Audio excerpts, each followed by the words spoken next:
Honda Civic Sport and found it to be a surprisingly fun and frisky hatch thanks to quick steering, a snappy shifter, and a willing turbo engine. It's also somewhat unusual in being a driver-focused compact, available with a manual, but not solely concerned with performance, sort of a warm hatch as opposed to a hot hatch.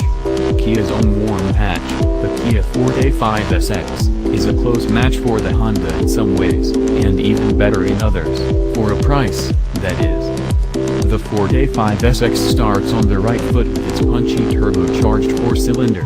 It's the 1.6-liter unit, which you'll also find in the Elantra Sport and Veloster Turbo, and makes a healthy 201 horsepower and 195 pound-feet of torque that nearly matches the output of the sportier than the Sport's Civic C.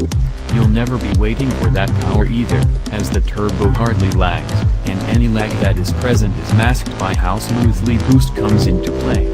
The throttle is fairly responsive, and the revs don't get hung up between shifts like they do in the Civic Sport. The Kia continues in the right direction by offering a manual transmission, as our tester had. In fact, the turbo-equipped SX trim is the only way to get a shift-for-yourself transmission on the Forte5.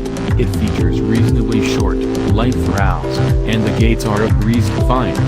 It's a tad rubbery, at times, and isn't quite as precise as the Civic Sport's lever, but you won't be disappointed by it. The responsive engine also makes it easy to rev match downshifts, but the pedals could be a bit closer together for heel and towing.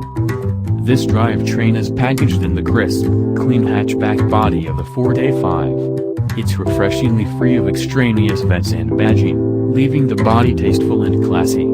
It's a body that is happy to change directions, too. It turns in quickly and neutrally, with only mild body roll. The steering itself is also quick and accurate with virtually no dead zone. There are a couple of handling gripes, though. The helm feels a bit overboosted and fairly numb, the ride somewhat unrefined. The body feels less controlled than it should over bumps, and the tires aren't very grippy. Inside the Forte5, things are a bit dour. The only color on the dash aside from black are the modest number of chrome appointments strewn about. Some of the plastic has a faux carbon fiber texture, but it almost makes the dash look cheaper, or cheesier, than it could be with better material finishes. Fortunately, the manual Forte5 SX comes with a leather interior that has bright red accents and stitching to liven things up. The seating position is also odd. The driver sits very high, and this editor felt as though his head was merely going through the ceiling, since the top of the windshield is relatively low.